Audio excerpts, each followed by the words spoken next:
ഹരേ കൃഷ്ണ. എല്ലാവർക്കും മാധവത്തിലേക്ക് സ്വാഗതം. ഏപ്രിൽ 1 തീയതി സപ്തമിയും ഏപ്രിൽ 2 തീയതി അഷ്ടമിയുമാണ്.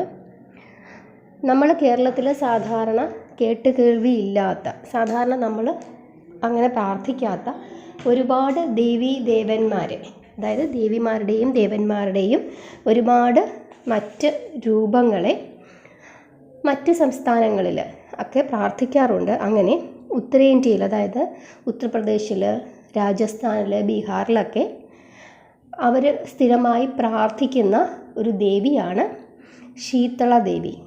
ആ ദേവിക്ക് വളരെ പ്രാധാന്യമുള്ള 2 ദിവസമാണ് ഈ ഏപ്രിൽ 1 തീയതിയും ഏപ്രിൽ 2 തീയതിയും. ശീതള സപ്തമിയും ശീതള അഷ്ടമിയും. ഈ ശീതള എന്ന വാക്ക് നമ്മൾ സാധാരണ കേട്ടിട്ടുണ്ട്. എവിടെയാണ്? ശീതള പാനീയം അല്ലേ? അതായത് തണുപ്പ്, തണുത്ത പാനീയം. അതുപോലെ തണുപ്പിൻ്റെ ദേവതയാണ്.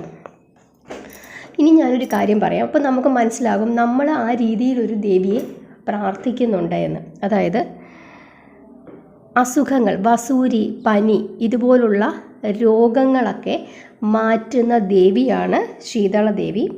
അതുപോലെ കുഞ്ഞുങ്ങൾക്കുണ്ടാകുന്ന രോഗങ്ങൾ, ശിശു രോഗങ്ങളൊക്കെ മാറ്റുന്ന സ്നേഹമയ്യായ അമ്മയാണ്. അതുപോലെ തന്നെ നല്ല കുഞ്ഞുങ്ങളെ ഗർഭം ധരിക്കുന്നതിന് വേണ്ടി സ്ത്രീകൾ പ്രാർത്ഥിക്കുന്ന ദേവിയാണ്. നല്ല ഭർത്താക്കന്മാരെ കിട്ടാൻ വേണ്ടിയിട്ടും ഈ ദേവിയെ പ്രാർത്ഥിക്കാം. അപ്പോൾ നമ്മൾ ഈ വസൂരി പോലെയുള്ള രോഗങ്ങളൊക്കെ മാറ്റുന്നതിന് വേണ്ടി നമ്മൾ പ്രാർത്ഥിക്കുന്നത് ആരെയാണ്? കേരളത്തിൽ നമ്മൾ ചിക്കൻ ബോക്സ് ഒക്കെ വന്നു കഴിയുമ്പം സാധാരണയായിട്ട് നമ്മൾ ഭദ്രകാളിക്ക് വഴിപാട് നടത്താറുണ്ട് അല്ലേ? അപ്പോൾ ഈ ശീതള ദേവിയും അതുപോലെ തന്നെയുള്ള ഒരു ദേവിയാണ്. ഈ ദേവി വേപ്പ് മരത്തിലാണ് വസിക്കുന്നത്. കയ്യിൽ ഒരു കുടമൊക്കെ ഉണ്ട്. ആ കുടത്തിൽ ഔഷധ ജലമാണെന്നാണ് നമ്മുടെ വിശ്വാസം. അതായത് ദേവീ മഹാത്മ്യത്തിൽ ഈ ശീതള ദേവിയെ പറ്റി പറയുന്നുണ്ട്. ജ്വരാസുരൻ എന്ന് പറയുന്ന ഒരു അസുരൻ ഉണ്ടായിരുന്നു. ആ അസുരൻ ഭൂമിയിൽ ഒരുപാട് കുഞ്ഞുങ്ങൾക്ക് പനി പോലത്തെ, വസൂരി പോലത്തെ അസുഖങ്ങൾ വരുത്തിയെന്നും ഇത് കണ്ട് വിഷമിച്ചിട്ട് കാർത്യായനി ദേവി ഈ ശീതള ദേവി രൂപത്തിൽ അവതരിച്ചിട്ട് ഈ അസുഖങ്ങളൊക്കെ മാറ്റിയെന്നുമാണ് പറയുന്നത്. കാർത്യായനി ദേവി എന്ന് പറയുന്നത് പാർവതി ദേവി തന്നെയാണ്. അപ്പോൾ ദേവിയുടെ, അതായത് ശക്തിയുടെ, ആ പരമമായ ശക്തി സ്വരൂപത്തിൻ്റെ മറ്റൊരു അവതാരമാണ് ഈ ശീതള ദേവി എന്നുള്ളത്. തണുപ്പാണ് ദേവിക്ക്. അപ്പോൾ അതുകൊണ്ട് തന്നെ ഉത്തരേന്ത്യയിൽ ഈ സപ്തമിയും, അതായത് ചൈത്രമാസത്തിലെ കൃഷ്ണപക്ഷത്തിലെ ഈ സപ്തമിയും അഷ്ടമിയും അവർ ഈ ദേവിയെ പൂജിക്കാറുണ്ട്, പ്രാർത്ഥിക്കാറുണ്ട്. വിശേഷാൽ പൂജകളൊക്കെ നടത്താറുണ്ട്. ക്ഷേത്രങ്ങൾ ധാരാളം ഉത്തർപ്രദേശിലും രാജസ്ഥാനിലും ബീഹാറിലുമൊക്കെ ഉണ്ട്. അവിടെയൊക്കെ വലിയ വിശേഷമായിട്ടാണ് ആചരിക്കുന്നത്. നമ്മളങ്ങനെ ചെയ്യാറില്ല, കാരണം നമുക്കത് അറിഞ്ഞുകൂടാ. അപ്പം നമ്മൾ എന്താണ് ചെയ്യേണ്ടത്?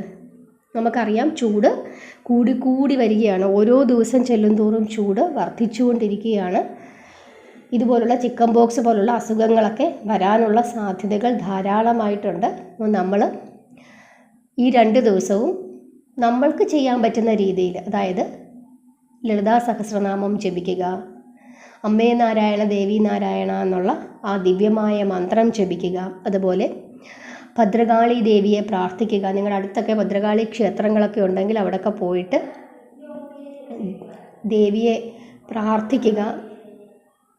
അങ്ങനെയുള്ള കാര്യങ്ങൾ, ദേവിക്ക് എന്തെങ്കിലും വഴിപാടുകളൊക്കെ ഉണ്ടെങ്കിൽ വഴിപാടുകളൊക്കെ ചെയ്യുക. അതല്ലെങ്കിൽ പ്രാർത്ഥനയിൽ മുഴുകിയിരിക്കുക ഈ 2 ദിവസവും.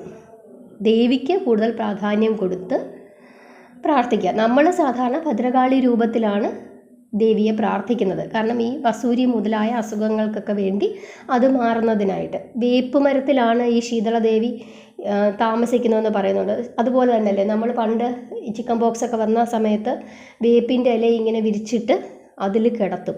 നിങ്ങളൊക്കെ അറിയാമോ എന്ന് എനിക്കറിയില്ല. കേരളത്തിന് പുറത്ത് താമസിച്ചിട്ടുള്ളവർക്കറിയാം. നമ്മുടെ ഈ കൊറോണയൊക്കെ വന്ന സമയത്ത് ഈ തമിഴ്നാട്ടിലും ആന്ധ്രയിലും ഒക്കെ ആളുകൾ വേപ്പിൻ്റെ ഇല ധാരാളമായിട്ട് ഉപയോഗിക്കുമായിരുന്നു. വേപ്പ് അതിൻ്റെ ഇല അരച്ച് അവർ ഉരുട്ടി കഴിക്കുമായിരുന്നു. അതുപോലെ വേപ്പും മഞ്ഞളും കൂടെ ചേർന്ന വെള്ളത്തിൽ കുളിക്കുമായിരുന്നു. അതൊക്കെ നമുക്കും ചെയ്യാം. നമ്മുടെ വീട്ടിൽ അതൊക്കെ ഉണ്ടെങ്കിൽ ഇപ്പോൾ ഈ ചൂട് കൂടിയിരിക്കുന്ന സമയത്ത് നമ്മൾ ഇത്തിരി വേപ്പിലയും മഞ്ഞളും ഒക്കെ, പച്ചമഞ്ഞളും ഒക്കെ ചേർത്ത് ഇച്ചിരി വെള്ളമൊക്കെ തിളപ്പിച്ച് തലേ ദിവസം തിളപ്പിച്ചിട്ടിട്ട് നമുക്ക് പിറ്റേ ദിവസം അത് ചൂടാക്കി നമ്മൾ പണ്ട് വേദവെള്ളമൊക്കെ കുളിക്കുമല്ലോ പ്രസവിച്ച് കിടക്കുന്ന സമയത്ത്, അതുപോലെ കുളിക്കാം. അതല്ലെങ്കിൽ രാവിലെ നമുക്ക് തിളപ്പിച്ച് കുളിക്കാം. തലേദിവസം തിളപ്പിച്ചിടുമ്പം അതിനകത്തേക്ക് അതിൻ്റെ ആ ജ്യൂസ് കുറച്ചും കൂടെ ഇറങ്ങും. കുറച്ച് വെള്ളം തിളപ്പിച്ചാൽ മതി. എന്നിട്ട് പിറ്റേ ദിവസം കൂടുതൽ വെള്ളം ഒഴിച്ചിട്ട് നമുക്ക് കുളിക്കാം. പച്ചവെള്ളം ഒഴിച്ചിട്ടായാലും നമുക്ക് കുളിക്കാൻ പറ്റും. കാരണം ആ കുറച്ച് വെള്ളം തിളപ്പിച്ചിടുമ്പോൾ തന്നെ അതിനകത്ത് അതിൻ്റെ ആ കണ്ടൻറ്റ് നന്നായിട്ടുണ്ട്. ഇപ്പം നമ്മൾ ഗ്യാസിലൊക്കെ വെച്ച് തിളപ്പിക്കുമ്പം വലിയ കലമൊക്കെ എടുത്ത് വെച്ച് തിളപ്പിച്ച് വറ്റിക്കാനൊന്നും ഗ്യാസിൻ്റെ വില അറിയാമല്ലോ. അപ്പോൾ അതുകൊണ്ട് കുറച്ച് വെള്ളത്തിൽ തിളപ്പിച്ചിട്ട് അതിനകത്തേക്ക് കുറച്ച് കൂടുതൽ വെള്ളം ചേർത്ത് തലേ ദിവസം തിളപ്പിച്ചിടാമെങ്കിൽ പിറ്റേ ദിവസം നമുക്ക് കുറച്ച് വെള്ളവും കൂടെ ചേർത്ത് നമുക്ക് ഉപയോഗിക്കാം. അതൊക്കെ ഈ സമയത്ത് ചെയ്യാൻ പറ്റുന്ന കാര്യങ്ങളാണ്. അപ്പോൾ നമ്മൾ ആലോചിക്കുക, നമ്മുടെ ഭാരതത്തിൽ എല്ലാ കാര്യങ്ങളെയും ദൈവികാംശത്തിലാണ് കാണുന്നത്. ഇങ്ങനെയുള്ള കാര്യങ്ങളെല്ലാം നമ്മൾ ചെയ്യുന്നത് ദൈവത്തെ മുൻനിർത്തിയാണ്. അതുകൊണ്ട് തന്നെ ആയിരിക്കാം മാരക രോഗങ്ങളിൽ നിന്നൊക്കെ നമ്മൾ ഒരു പരിധിവരെ രക്ഷപ്പെട്ട് പോകുന്നത്. വലിയ സമ്പന്ന രാജ്യങ്ങൾ ശവശരീരങ്ങൾ കുഴിച്ചു മൂടിയപ്പം നമ്മുടെ നാട്ടിൽ അങ്ങനെയൊന്നും ചെയ്യാണ്ടി വരാതിരുന്നതിന് കാരണം നമ്മൾ ഇതുപോലുള്ള കാര്യങ്ങളൊക്കെ ചെയ്തതുകൊണ്ടാകാം. അല്ലെങ്കിൽ എന്തായിരുന്നേനെ നമ്മുടെ നാടിൻ്റെ അവസ്ഥ. അപ്പം അതുകൊണ്ട് തന്നെ നമ്മുടെ പാരമ്പര്യത്തേക്ക് മുറുകെ പിടിച്ചുകൊണ്ട് ഈ 2 ദിവസവും ദേവിയെ പ്രാർത്ഥിച്ച് ഇരിക്കുക. ഇങ്ങനെ ഒരു കാര്യമുണ്ട് എന്ന് അറിയിക്കുന്നതിന് വേണ്ടിയിട്ടാണ് ഞാൻ ഇന്ന് ഈ വീഡിയോ ഇട്ടത്. എല്ലാവരെയും ഭഗവാൻ അനുഗ്രഹിക്കട്ടെ. ഹരേ കൃഷ്ണ.